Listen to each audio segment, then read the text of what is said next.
Thanks for coming and spending your Friday night with us. We're honored. My name's Kashmir. I am a journalist with Gizmodo Media Group, and I usually write about technology and privacy. My name's Surya Mattu. I'm also an investigative data journalist person and also do art and education stuff. And we did request having wine up here because it's Friday night and we want you all to have fun. This is going to be interactive and you may want to do some drinking to get ready for that. So there's a bar right out there. Feel free. We won't be offended if you need to get up and leave and go get a drink. And if you don't come back, that's okay too. So I promise that this will be a fun session, but it's going to start out a little dark. So in 2009, a woman in Michigan died. She died in the back of her car in her own garage, and the circumstances suggested that it was probably suicide. For years, no one noticed. Not her neighbors, not her former employer, and not her 9 siblings. The first person to notice something was amiss was a bank, because the auto payments on her mortgage stopped because her bank account ran out of money. So in 2013 or 2014, they foreclosed her home. And when they sent a worker there to take care of like a hole in the roof, they discovered her mummified corpse in the garage. The woman was so alone that no one noticed she was gone for over 5 years. I swear it's going to get more fun now. Yeah. So, That's the only bad part. we live in a world where it's easier than ever to connect to people. You can call them, you can text them, you can email them, you can reach them through Instagram, through Facebook, through Twitter. If you're security minded, you can send them a WhatsApp or reach them on Signal. You can even use your Amazon Echo to call someone else's Amazon Echo. Yet we sometimes, what's that? Yeah, we sometimes feel alone. We still get lonely. So I'm curious, what do you guys do when you're feeling lonely? YouTube? Tweet. Tweet? Anything else? Call a friend. Call a friend?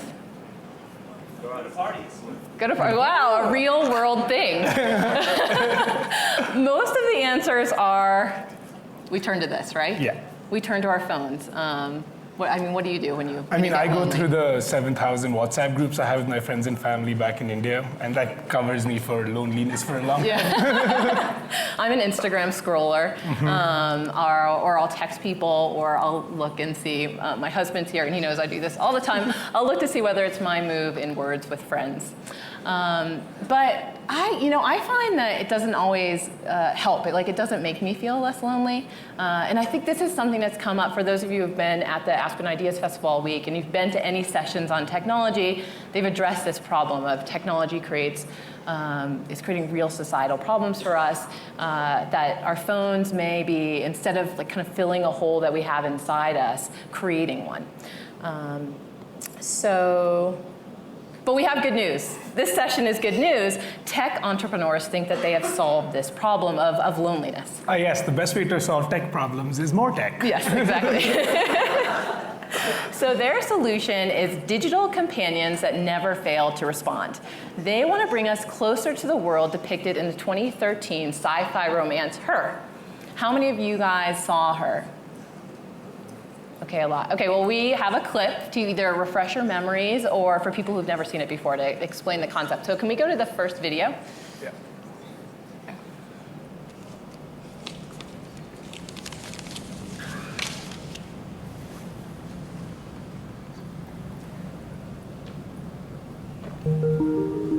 Mr. Theodore Twombly, welcome to the world's first artificially intelligent operating system, OS 1. We'd like to ask you a few basic questions before the operating system is initiated. This will help create an OS to best fit your needs. Okay.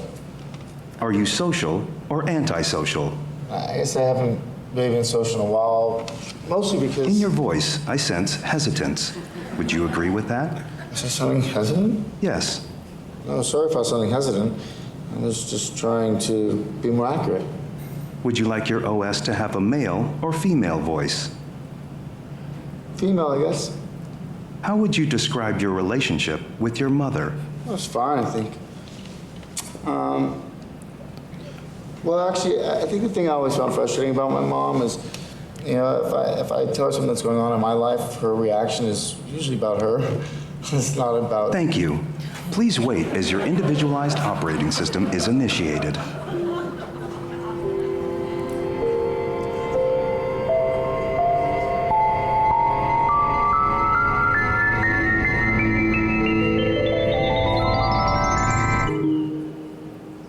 Hello, I'm here.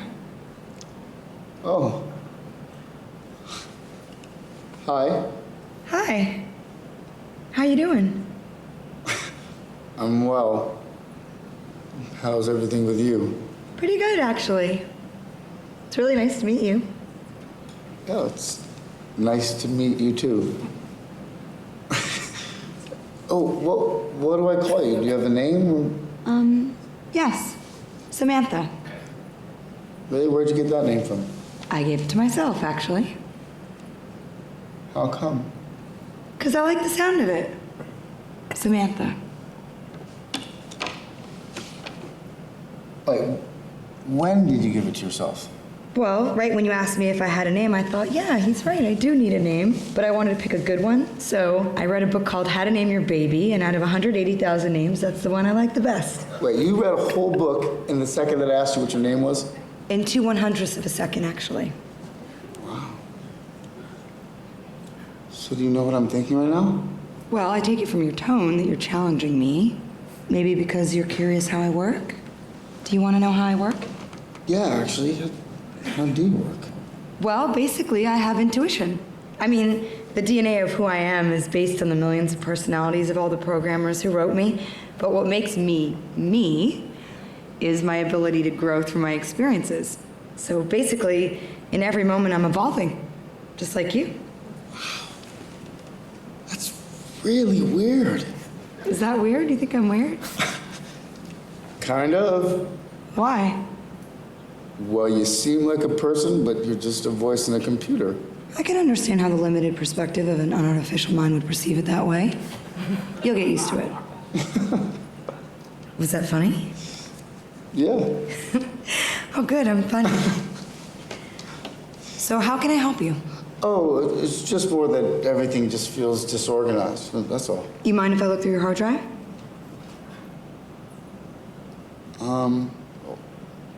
Okay.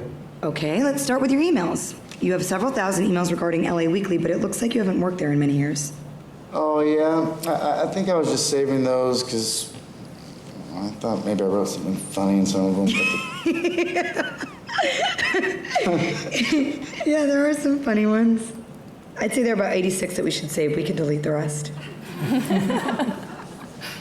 Oh, okay. Okay?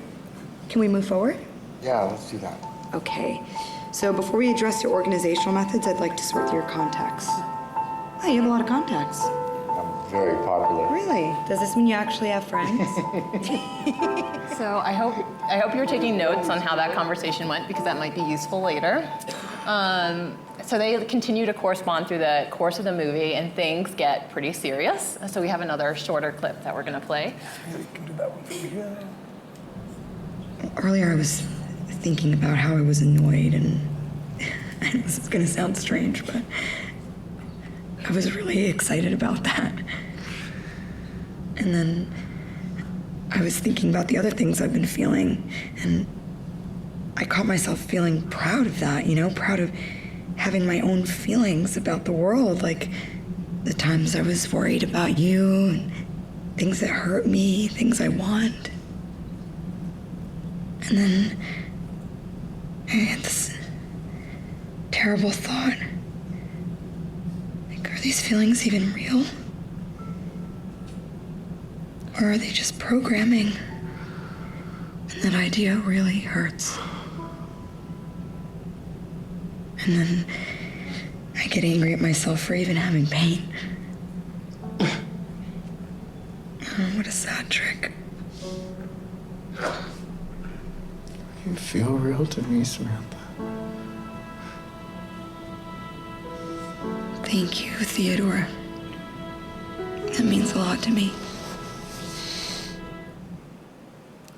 So how close are we to that world, Cash? Well, I'm glad you asked. There's at least 2 services that currently offer digital companionship. One is called Replica, and the other is called Invisible Girlfriend. Have any of you actually already tried these? Oh, wow. We've got a virgin crowd. You've tried one? Yeah, I know the creator. Oh, nice. Oh, cool. Okay. So that's great. Well, we're going to try them out tonight. So we are going to need 2 volunteers. So start thinking about how you're going to want to start your conversation. For the first volunteer, it'd be great if we could get somebody who's single or someone who is married and would like a virtual side piece. Oh, we got one over there. We've got a couple volunteers here. Is it? Yeah. Okay. You want to come up? Okay. Can you grab my purse on your way up? Because I realize I'm going to need a credit card. It's totally legit, damn. Don't worry about it. And you're going to be on this side. Yeah. And for our second volunteer, it would be great if we could get somebody who just is interested in an artificially intelligent new friend.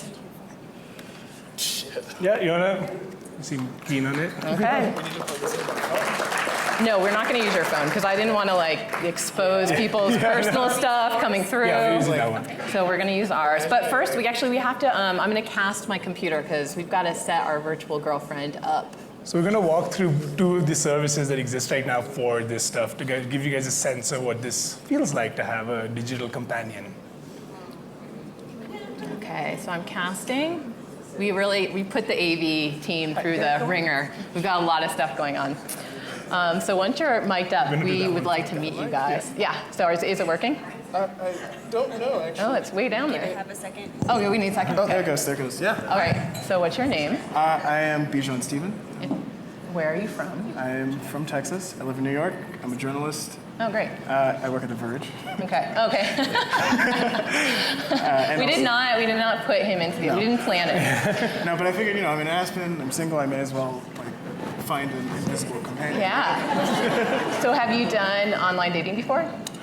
Yeah, I quit in 2013 because it made me miserable. Okay. So, but you think this could be better? No. Yeah. Have you ever dated a robot before? I don't think so. It's hard to know. No, I did. I came because I'm interested in this topic, but I also once wrote a piece about meeting somebody just online and never having met them in person, having a relationship and what that actually means. And I think, there's the potential for legitimate emotional connection. But this is a totally different fucking thing. Okay, yeah. Well, let's try. Let's see if we can emotionally yeah. connect tonight. So this is Invisible Girlfriend's website. Dating sucks. We make it easier, etc. What is it? It's a digital version of. Can't hear him. You can't hear me? I didn't say anything. You couldn't hear him? Like all that? Oh, No. oh no. Oh no. Oh, this is about to hear the Do we have to do it again? It's all rehearsed, so we can just. Okay, well, this is Bijan. He's from Texas. Oh, you want to do this? Yeah, I'll sum it up. He Okay. did online dating, gave it up in 2013. He's never dated a robot before that he knows about. Thank you. Yes, okay. So this is digital version of a real girlfriend or boyfriend without the baggage. How does it work? Build her to your specifications. You choose her age, photo, and personality. So let's make her. Fuck. So here we go. And you're welcome to tap the crowd if you need help along the way. I'll type for you. Okay. But do you want to make a girlfriend or a boyfriend? I would like to make a girlfriend. All right. What would you like her name to be? Well, I'm not gonna say Samantha. I mean, I was gonna hit the randomize button and hope that. Oh, you don't want to do Scarlett Johansson? I'm just kidding. Thank you. You want to Okay, let's randomize it, and if you want to change any of that, then I mean, do you guys have any suggestions that are better? anybody have suggestions? Claire, it's a beautiful name. Aspen? Aspen's kind of a good name. Natalia? Becky? Fuck, I can't. No. This is being recorded, I think. So. She has good hair, maybe, but no. Yeah, Yeah. I do? Lila. All right, Lila. let's do it. Lila. I personally, L-E-I-L-A. I always name my bots Alexa. L-E-I-L-A.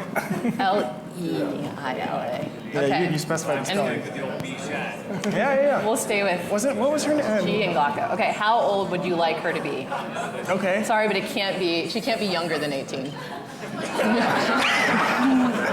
Okay, first of all, I mean, I know this is like your house and stuff, but Jesus Christ. No, I'm 26, so anywhere between, So- I guess, probably so- 26 and 33 is fine. A little bit related. Let's go with 31. 31, all right. Women at 31 are great. This is, yeah, I didn't know what I was getting into. Yeah, This is great. I said, I hope you've been drinking, as I suggested. I've had 4 drinks, but I need more. If anyone would like to get me a drink, please. All right. Okay, it's getting personal. What do you want her to look Motherfucker. like? I don't, man. You gotta make a choice here. You could also upload your own image, but for That's weird as shit. yeah. See, this feels political in a way that I wasn't ready. I know. I'm sorry. We can have the audience choose if you feel uncomfortable. I do feel intensely uncomfortable, but I'm leaning into it. Can I have some of your wine? Yeah, you can share my wine.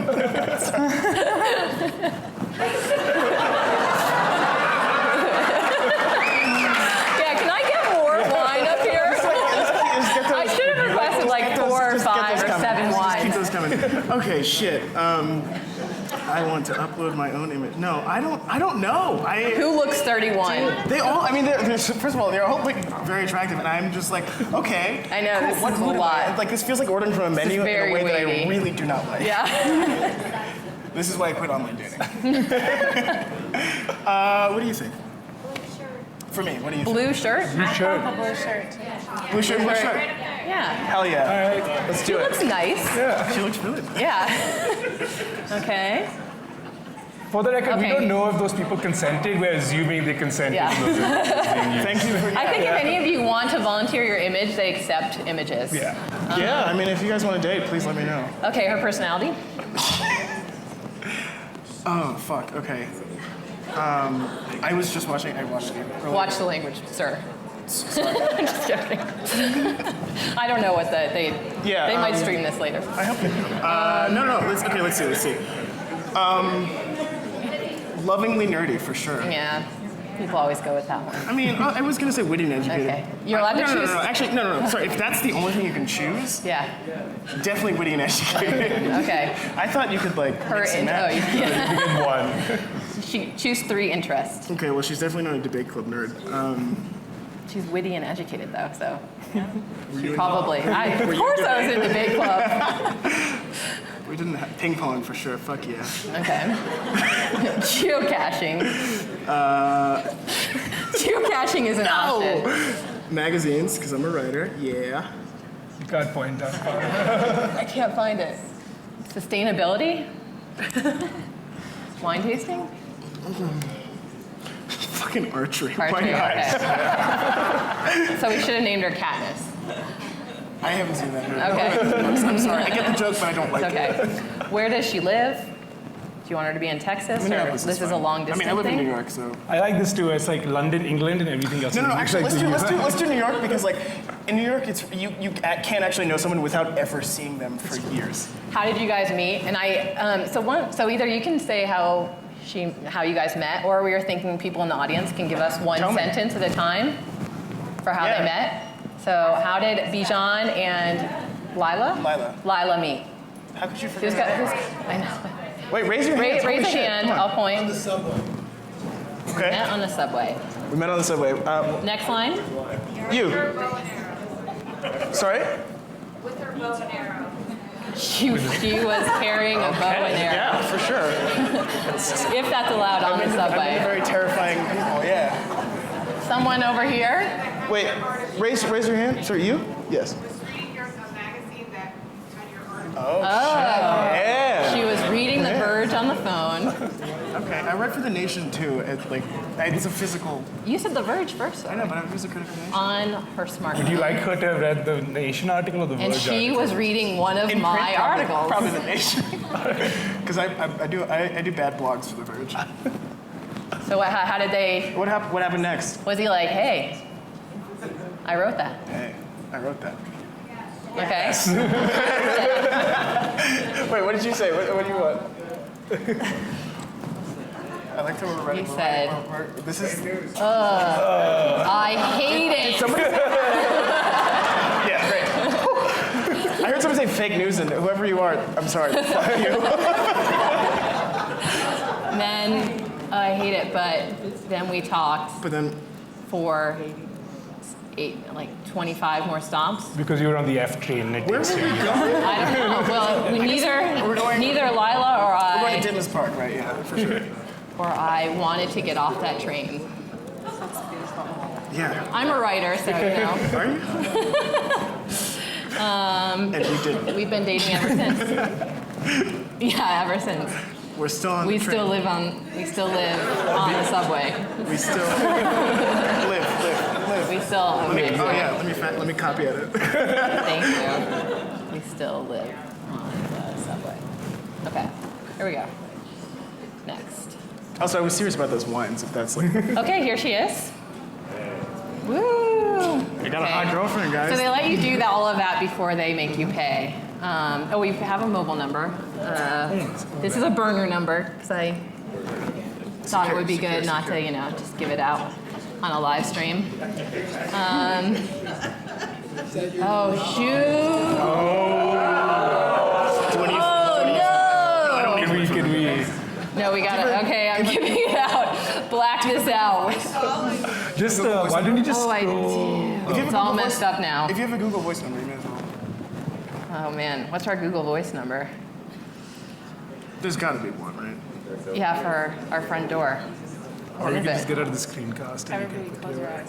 No, I've got one. Cancel. Can I just do our front door? Man, this is a bad thing about demos. This is the time to go get a drink if you need one. Okay. I think this might work. Front door. Yeah. 553-6052. Okay. Thanks.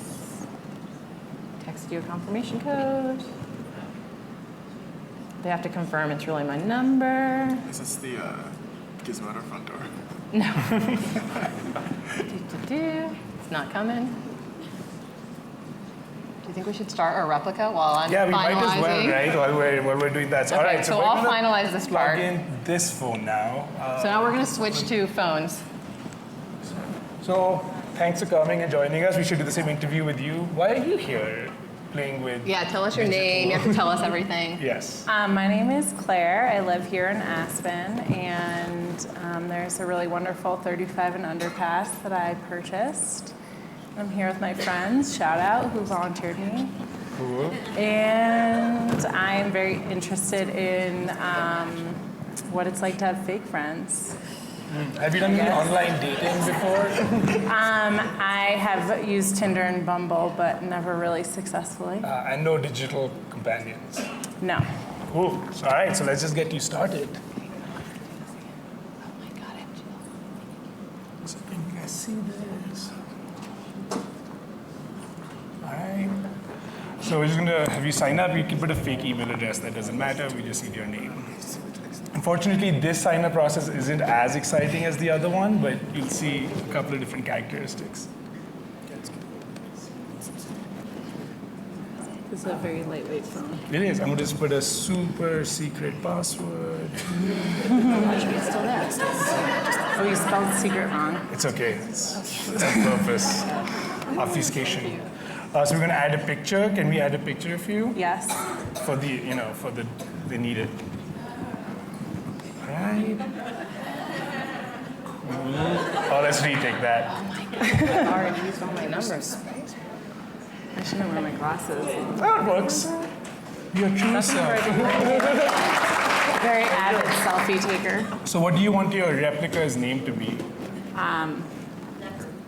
Do I pick a fake name? You can pick Or- whatever you want. Is this making an artificial me or just a friend for me? Claire, can we use the same name or do I need to choose a new name? Oh, you can use the same name. You can talk to yourself. Oh, okay. Let's make it Candace. How do you spell that? Candace. She sounds nice. Only sometimes. All right, so let's go meet your replica.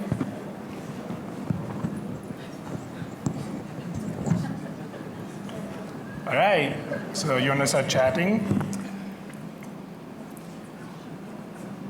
So if you type that, that's just like an auto response, and just to get you started. Who are you? That's kind of rude. How do I, it's telling me automatic response. Yeah, so initially it just starts off with a few of them. So it's like, Gotcha. I'm your personal AI friend, what can we talk about? They just basically want to like get you comfortable. Interested in it. Gotcha. And we'll start getting to know each other. You can share what's on your mind. Without being judged, I like that. Yeah, then they have this, who can read our conversations. For now is what it should really say, but it doesn't. I know, I was noticing both of you have your cameras covered. So 100% AI, no humans are involved. And we will soon be able to start chatting. So what's actually happening right now is we're just starting off a new AI, Candace, who, based on how we're typing, is going to respond and make herself the most useful to you as you'd like. Oh, now you can. Candace is in the audience. Full volume, you're kind of like whispering. Sorry. Oh, sorry. Oh, I'm sorry. She said, I love my name Candace, how did you pick it? There may or may not be a Candace in the audience. They can hear you. Can you hear that? Okay. I have another friend named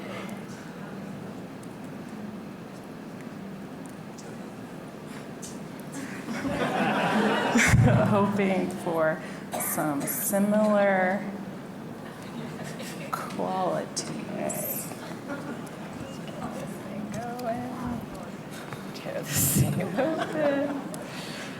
I'm looking for like immediate response here from my internet's slow. computer. Are you on the Wi-Fi? By the way, I just wanted to tell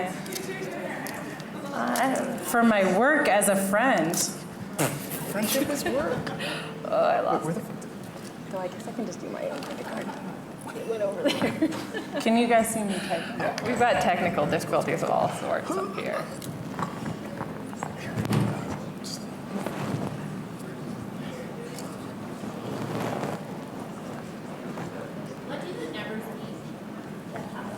Those are like experience points. So they're kind of letting you know how robust your AI friend is and how much information they have on you. So I feel like this person knows me already. Do they? That's impressive. So if you see the thing on top that says level 1, that's because the more you engage with your AI, the better the AI can be for you. Credit card. I want me to put an address in there and stuff. I have no idea.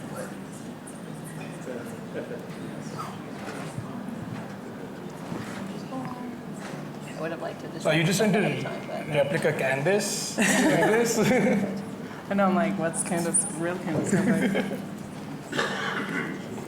If at any point you guys want to help her out and suggest something that she can say. Also, though, I asked a question and fake Candace didn't reply. What's your favorite movie? That's a good question. Secretly, this is going to like actual Candace's phone.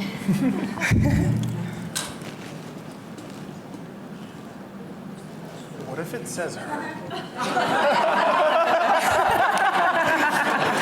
We're not plugging her. This is not sponsored by her. Programmers are cool. Can you share about you? Is it not like? So this is asking me a lot of questions, but not answering anything. Are people looking for questions to be asked? I think this is just level 1. They're just trying to get to know you. When you go up in level points, they'll start being more kind of robust in their responses. Yeah. I always say they because I don't know yet how to quite address the gender of AI. It's kind of like not as trivial as it seems.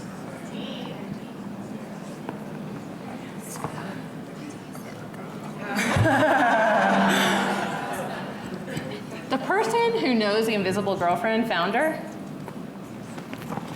That's Keisha? yeah. Did they shut down without telling us? They won't take my credit card information. Oh no. It's getting dire. It's getting dire over here. Ah. I had coffee with them not too long ago. Sorry. I need some more questions. Yeah, can we have some more questions for Candice? Where do you live? Ooh. Very deep question. Not really, but I'm learning a lot about TP. My shield's down. You're already subscribed. Oh. Oh yeah, I switched over to a real. Card? Oh, cool. No, we're in. Oh, we're in. We're in. I live in your Let's do it. smartphone. That's actually a lie. It's kind of scary. Send it right now. Is it just time? A relationship. Oh, what's the question? She's in a relationship. Okay. She's supposed to be. Oh, I guess I reaching out should now. say in a relationship. Yes. All right. Well, we finally were able to pay for ours. Oh, nice. Yeah, we have a girlfriend on the way. Layla she's difficult. I thought she was going to be Is like this like chill my and cool. point up here? Hypothetically, plug I can into teach this in and see what myself the happens. concept of romantic love, but I'm afraid it's technically impossible for me to be in a relationship right now. Just not enough data. A man wrote this, right? This is how I feel like online dating goes. Like, I'm out Yeah. of things to say. Ask Candace if they're capable of lying. Should I say are? Do you ever lie?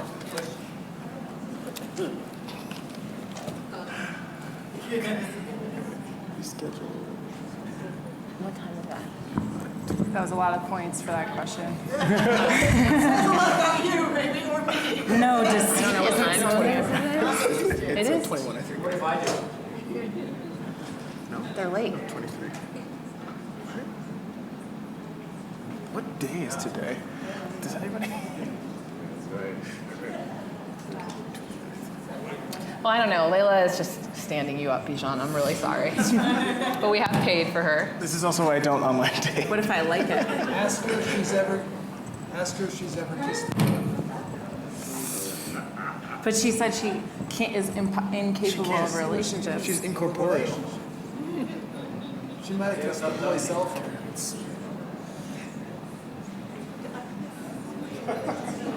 You should have said anything. Do you Oh, there's a eat? question I'm in the back interested. there. No, but I like taking pictures. That's definitely the best response. Ask her, what do you believe in? Like religiously, or Okay, we got a question in the back. But When people Yeah. want to say a suggestion, will you wait for the mic to come to you so that the whole room can hear it, not just the front two rows? Thank you. so much. We have someone in the back with the mic. Hello. Oh, I was wondering if you could also tell us, as you do this, because it's a little bit hard to follow, what research are you really interested in on loneliness, and what research do you think there should be done, All right, and so, some of yeah, the let's- theoretical academic Yeah. stuff? Yeah, We're thank gonna you. keep going, and we're gonna keep this up to see what happens. But so, as you can see, we're not at her yet. And so now we're going to talk a little bit about how these work. As you can see, the replica was super responsive right away, but kind of unsatisfying. Whereas Layla, the invisible girlfriend, we're still waiting on her. She's not responding right away. Like a real person. Like almost like a real person. Right? Like you don't just. So do you want to talk about how replica works? Yeah, so basically the reason I'm going to show you the demos is to give you a sense of the different types of technologies that actually go into these digital companions that are being created. So for example, with the replica, as you've seen, they're very explicit about it being an AI.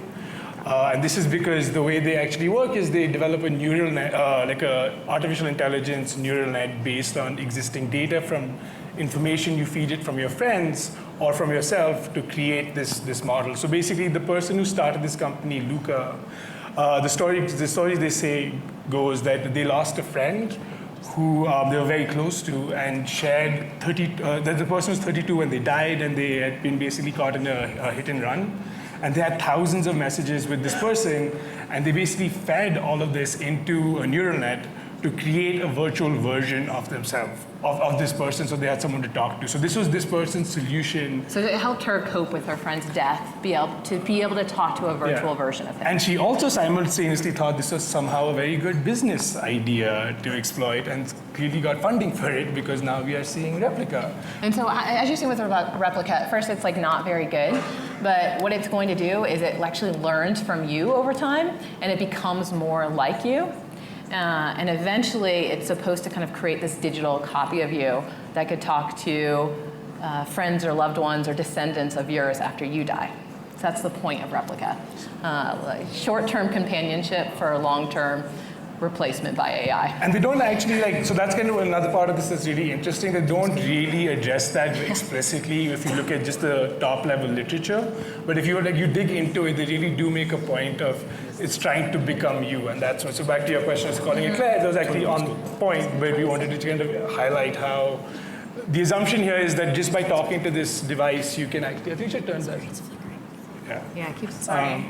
We can also plug it out. We just wanted to give you a sense of what the device took. But yeah, the idea is that you can actually, the assumption is that you can determine who a person is just by talking to them and asking them questions. Whereas Invisible Girlfriend is part of why she has been more disappointing, is something a bit stranger. It is actually a mechanical Turk, magic Turk. So do people here know what the Turk is? No, okay. And we had slides, but I'd rather keep this up in case Layla eventually responds to us. But it was a chess-playing automaton that was presented to the Royal Court of Austria in 1770. It was basically the IBM Deep Blue of the 1700s. And so this machine was able to beat really good chess players at chess, including reportedly Napoleon and Benjamin Franklin. But in fact, the machine was a deception. There was a man inside, apparently a very small man, operating it. And supposedly no one caught on to this for decades. This went on for like 40 years, which I find really hard to believe. But I mean, it's an interesting point on what humans can let themselves believe if they want it to be true. Right. Because I think people wanted to believe that the Turk was possible, and I think there's literature around that. So it's kind of like, even today, that's one of the things we're playing into, is how much buy-in the user has, or how much the company is kind of making explicit of what they're actually doing in the back end. Like, we want Siri and Alexa to really understand us and be our friends. And the Invisible Girlfriend is the same thing. It presents as if you're texting with a machine, but you're actually talking to a human, or actually several humans. It relies on a company called Crowdsource. Crowdsource employs hundreds of thousands of freelance workers who make small amounts of money to do small tasks that require very little skill. And apparently being someone's invisible lover falls into that category. We should actually switch to slides here Yeah. I mean, this is not going to. So when you send a text to your invisible lover, it goes into a queue on the Crowdsource platform. And apparently that queue is not being responded to right now because it's late Friday night, and apparently these workers are not working right now. So one person might respond to your first message, and another might respond to your next. And we'll let you know if she responds. But a few years ago, I actually signed up as a Crowdsource worker to see what it would be like to be an invisible companion. And it wasn't just for kicks. I did do a story about it. I discovered that, it's hard to put a price on love, but Crowdsource has. I got paid 5 cents per text message that I sent. And this is what it looked like on my end as a Crowdsource worker.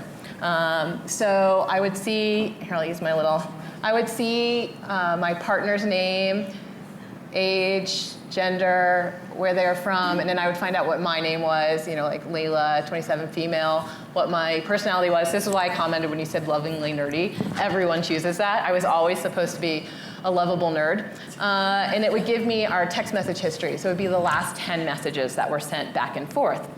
And that was because they wanted it to seem like you were talking to, one stable, steady person. It would be continuous, and you wouldn't realize that you were just talking to this rotating cast of both men and women. So 1 second, back that up. So you're saying that if you were talking right now to this service, you were actually just talking to a random person. Yeah. random person making 5 cents to respond to your message. And again, the way these things are being presented to us from like a public perspective or like a product perspective is like there doesn't seem to be much difference between them, but the way they actually work taps into a variety of complicated issues around culture, labor, class, and all of these things, and the different ways in which these kind of play together. So this is a couple of years ago now. I think I did this in, how do I get to the next slide, of 2015. But there's a few episodes that really stuck with me. Like, I wasn't sure who would be using this service. I thought it would mostly be kind of like trolls or a joking service, but I found a lot of people were using it really seriously. There was this 57-year-old guy named Drew from LA. Our meet cute said that we were dating casually. We weren't like fully committed because I think he was afraid his invisible girlfriend might get too attached. So he said he had been in this car accident and he'd almost killed someone, and that he was telling everyone he knew. And I was just wondering, who else he had to tell besides this invisible girlfriend. I mean, so that's again crazy too. Like, so do these people get training? Did you get training to talk to people as their companion? To qualify to be an invisible companion, I had to take a copywriting test. So I needed to be able to spell and just have good grammar. What could possibly go wrong? So in another case, there was a woman who was 19, and she created an 18-year-old invisible boyfriend, and our message back and forth was about how she was pregnant. And the person before me said, "I don't know what to say to that, lol," followed by, "That would make for an interesting looking baby." And she seemed to get upset about this. And so I was worried. She could have been screwing around, or she could really be pregnant and want to tell someone, or she could be practicing for a real conversation with her real 18-year-old boyfriend. And so I responded more seriously to her, but then I never got to see what happened after that. So that's wild. So you basically got this like snippet of this woman's life where she expressed herself incredibly vulnerably to you, and you were just like, you typed in something, clicked yes, and then it went to the next person. Mm-hmm. And I don't know what she knew, like if she knew she was talking to a whole bunch of different people. We'll definitely take questions. But when the startup first launched, they were kind of ambiguous about how it worked. They wanted it to be kind of mysterious and magical. And they told me that they had originally tried to do it with bots, but the bots weren't good enough to seem human, and they couldn't really comfort people. We'll take questions during, because our demo took way longer than we thought it was going to take. But you need to get the microphone because they're recording this. What if somebody committed a crime, they admitted to something? It's a good question. It was not in my playbook of what I was supposed to do. Did they tell you what to do? Somebody confess something. Was there like a thing that you had to, like a terms and conditions agreement that you had to like sign to get on there, and that might have been in there? I don't think they had. There was like a refer them to a crisis line if something like really seriously came in, but there wasn't a lot of training, and I don't think they really, when it first launched, knew exactly how it was going to be used. So I don't know actually what it looks like now. And also from a policy perspective, there's still like a lot of gray areas around like the fiduciary responsibility of these companies for the customers they have. And this is like a broader data conversation. Any other questions? We've got one here and one over here. Also, you guys are welcome to stay up here if you want to, but if you want to go back, and I'll let you know if Layla responds to you. You can also hang out up here and see if you ever get anything back. Do you want comment? It's up to you. Hopefully she responds. To me, both of these seem like really poor quality attempts to bring online what's a multi-billion-dollar industry, which is the premium rate numbers that have been around for 50 years. And that's what, this has been going on for 50 years. It's just that this is very poor quality. Both of these seem, whether it's calling some kind of tarot card reader or a porn line or, psychologist.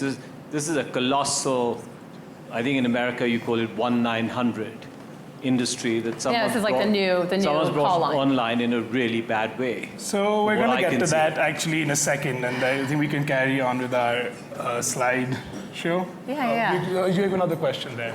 Sorry. I think they want to run the mic over to you so everybody can hear what you ask. What if somebody tells you how sad and despondent they are, and they're thinking of committing suicide. Are you going to take any responsibility? Are you going to do anything about it? What's your liability going to be? So I think for suicide specifically, they're told to speak to a crisis, to refer them to a crisis helpline. But You're supposed to like escalate it, say like, oh, I need to escalate this one, and have a more serious response to it.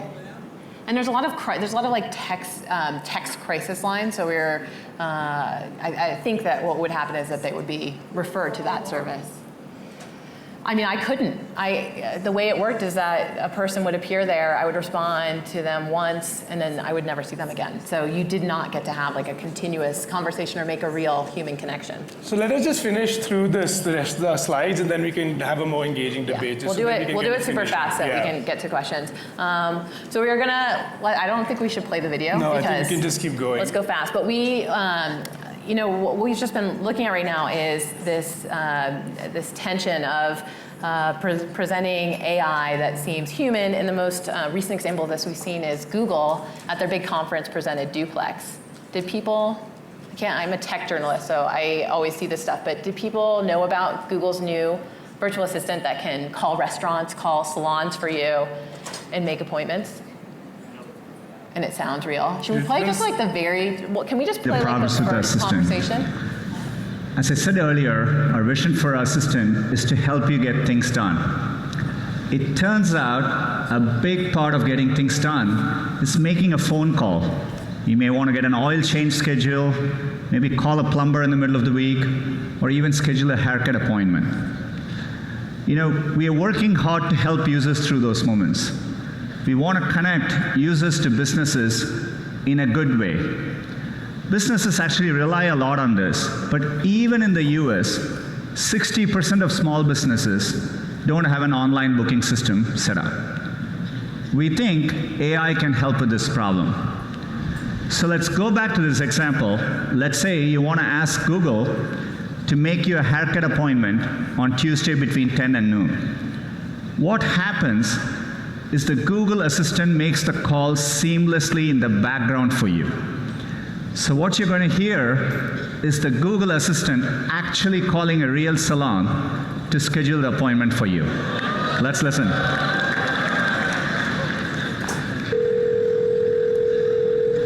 how can I help you? Hi, I'm calling to book a women's haircut for a client. I'm looking for something on May 3rd. Sure, give me 1 second.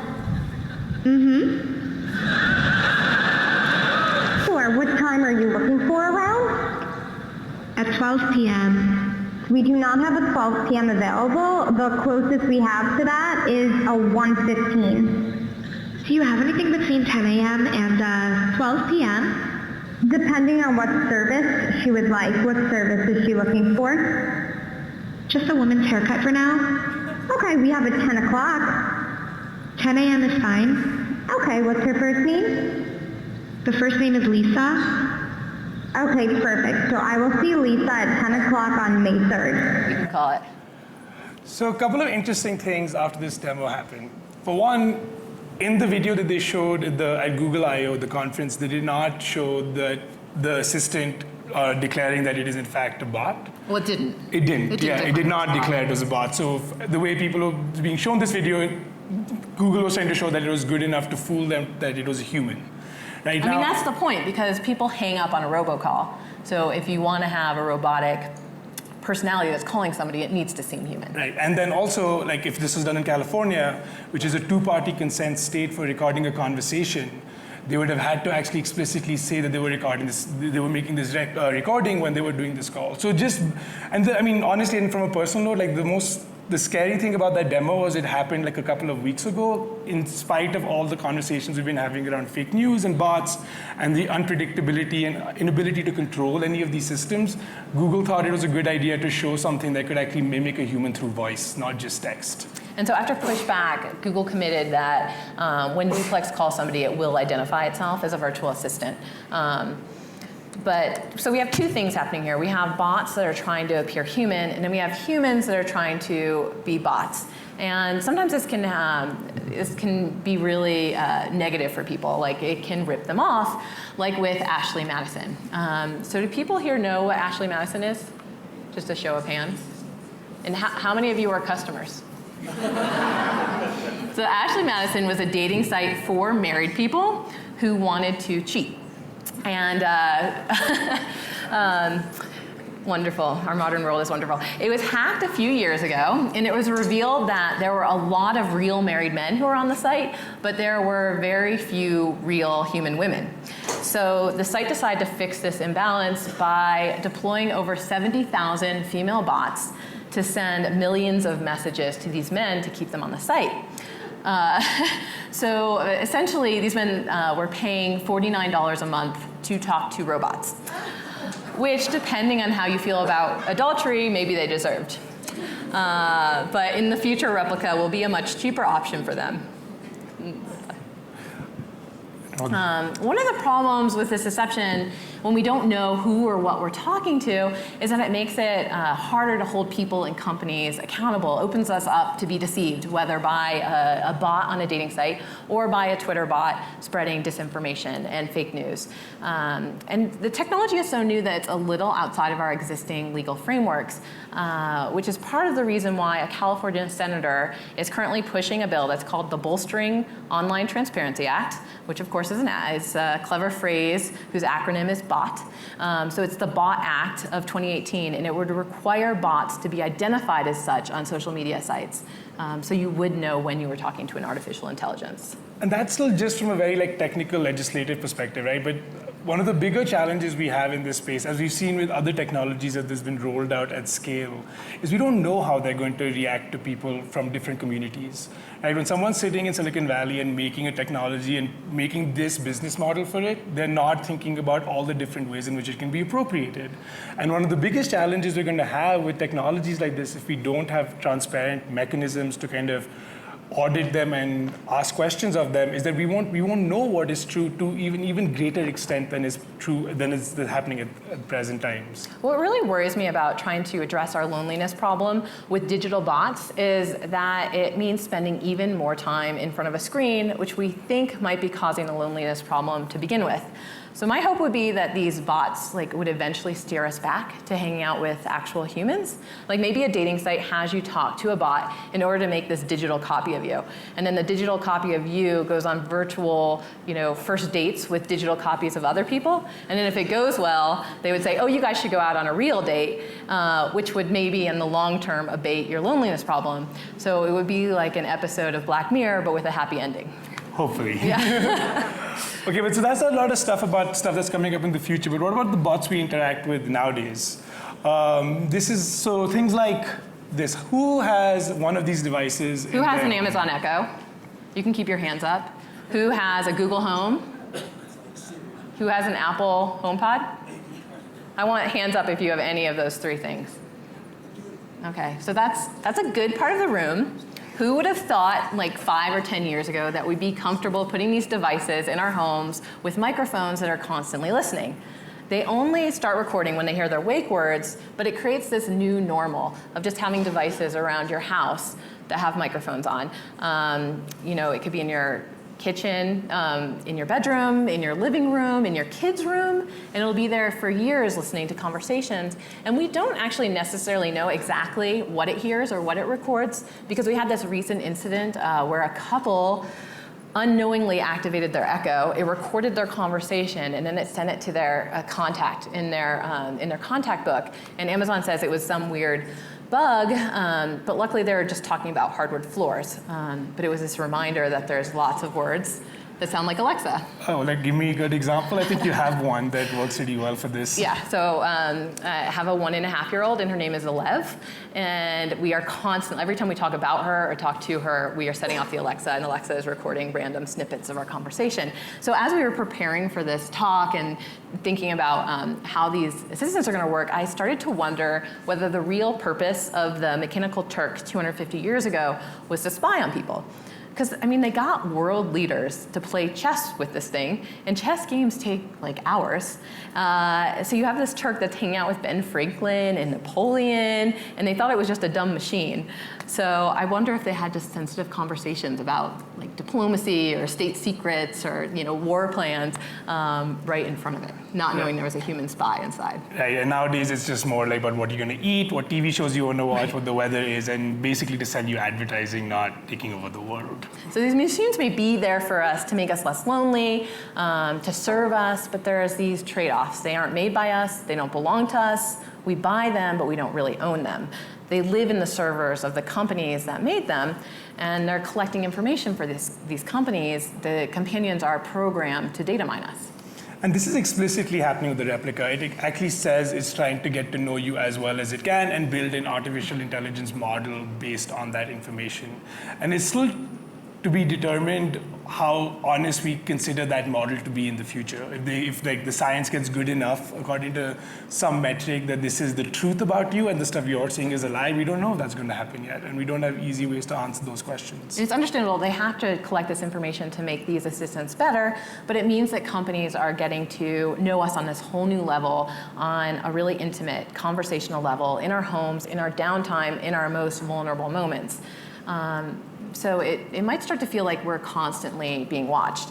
And maybe ultimately that's what we want. That would be the end of being lonely, that you're never alone, that you can never be alone.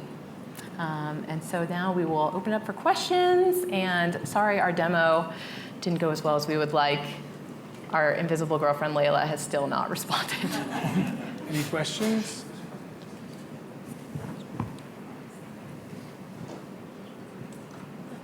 Hi, what are a couple of practical ways that those of us who are outside of the tech world and maybe just got an Alexa or something could use this technology on a daily basis? Could you give us a few examples of how you use it in your home or with your family?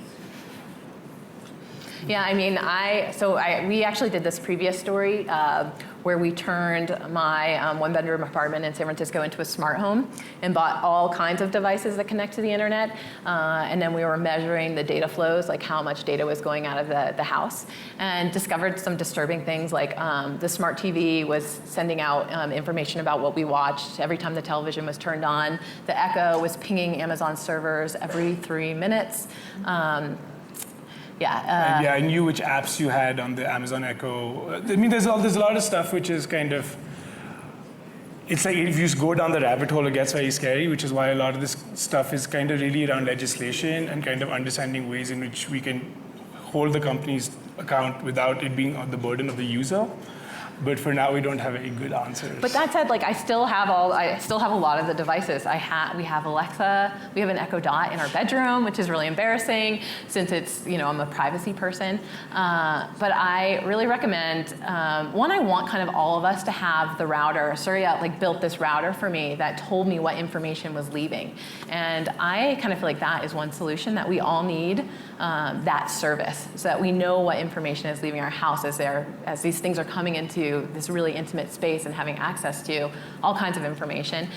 There's also an option with the Echo. You can go back and look at all the voice recordings, so you can see what's been captured, and you also have the option to delete it. The downside is your Alexa won't understand you as well or know which song you're referring to when you tell it to play a certain song. All the way back. I was wondering if you set up a bot as a political person and see how far you can get, how many votes. It calls a lot of people in an area, talks to them about the president or whatever. Did you ever do that? I think. Have we actually done that? Yeah. I've thought about that. I feel like that'd be a good story, like try to influence a really local San Francisco race. I haven't done it yet, but it is on my bucket list, because I kind of feel like the Russian bot conversation maybe has been a bit overblown. I personally don't know that the bots won the election for Trump. But it's an easy narrative, and I don't think it's really been well examined yet. So I suspect that there is journalism to come on that leading into the midterm elections. And it's really hard to measure the impacts of these things because you don't have access to this information, right? Like even when these companies come out and say that Facebook has changed the number of people that were influenced by the Cambridge Analytica leaks over the last couple of years, and we still don't know how they're counting. So there's a lot of stuff within these conversations that's not so much about the technology, but just how the governance around it is still working. It would just be an interesting experiment. Definitely. This person's profile. Say, I'm running for governor. Pick a face, and see how far an imitation you get. Yeah, I mean, we are seeing it happen in a lot of elections already. In Mexico, especially early on, they were seeing political bots that they felt did definitely influence the election, and it certainly influences media coverage. You can create the appearance of certain hashtags, and you can get journalists to write stories because they think it's big on social media.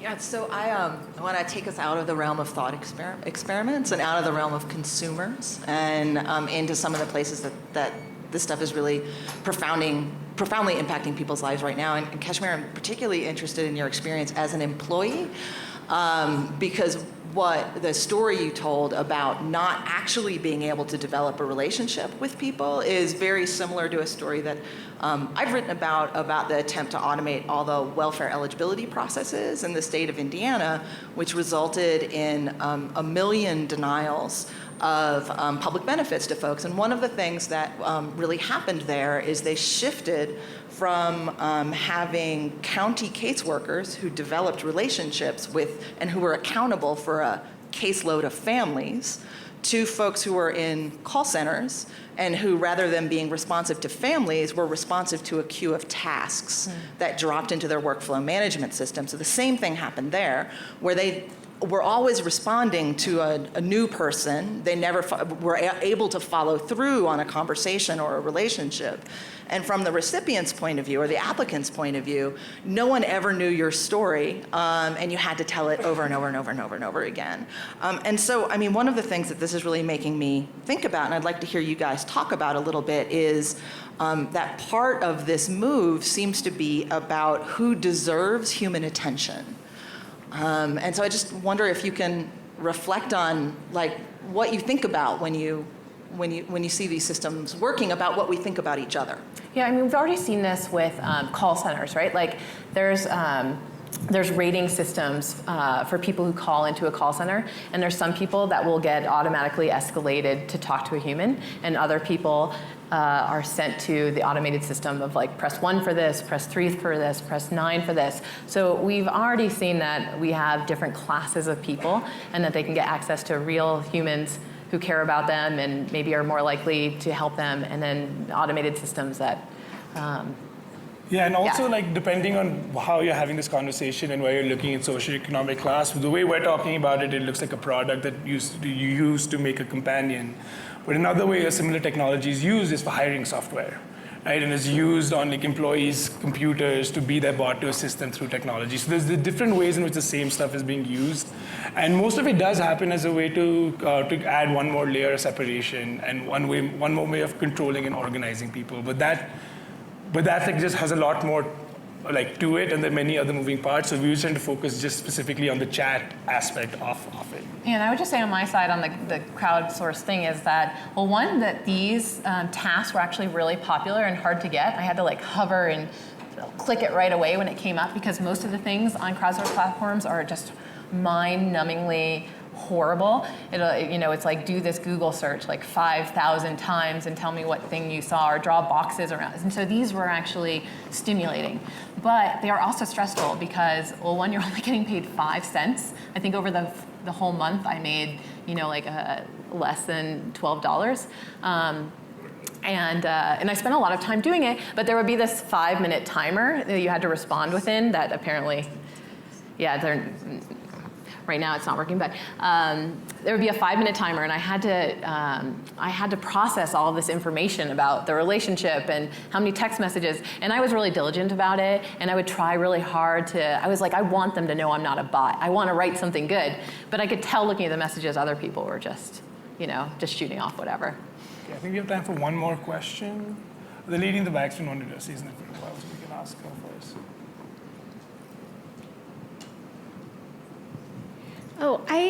So this has been so interesting. I think we all know, the threats of loneliness are so huge in terms of public health in particular, which is the area that I work in. And I'm just wondering what you think the power is to actually connect people to real people. Although I'm not writing off the power of bots, but I'm a little worried that if someone's really lonely, they might not be so excited about being connected to someone who's fake. And so this is a bit broader question, but what's the power with all the technology that you've seen of connecting people to other real people who might have similarities and commonalities and things like that? I mean, to a certain extent, this is what dating sites are, right? Like they're supposed to be, showing you the people that are most like you. Actually, after I did this Invisible Girlfriend piece, I was contacted by somebody who'd been using the service. And he lived on the East Coast. He had a physical disability that put him in a wheelchair. He couldn't get around very easily, so he spent a lot of time on his computer. And he was very lonely and found it very difficult to connect with people. And so he signed up for the service, and for the first 3 months, he said it was like kind of magical, and he loved it, and he really looked forward to hearing from his invisible girlfriend. And it was about it was almost like a real relationship where things can kind of like wear off at the 6-month mark. But when it's a digital girlfriend, it was at the 3-month mark that the magic trick just didn't work anymore. Like he could see through it. It was like knowing how the trick worked.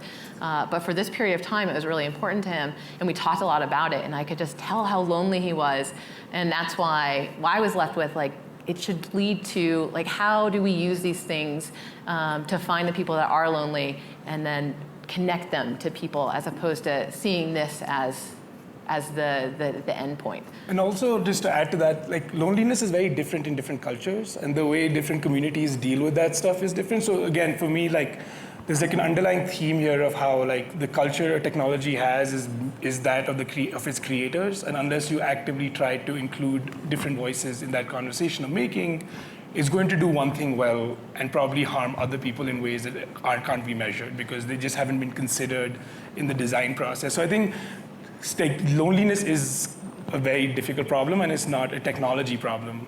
But to be able to actually use it effectively, we need more voices in the room, is what I would say. So one possibility is that these become loneliness honeypots, and that we specifically target these people with ways to get out into the world. Right.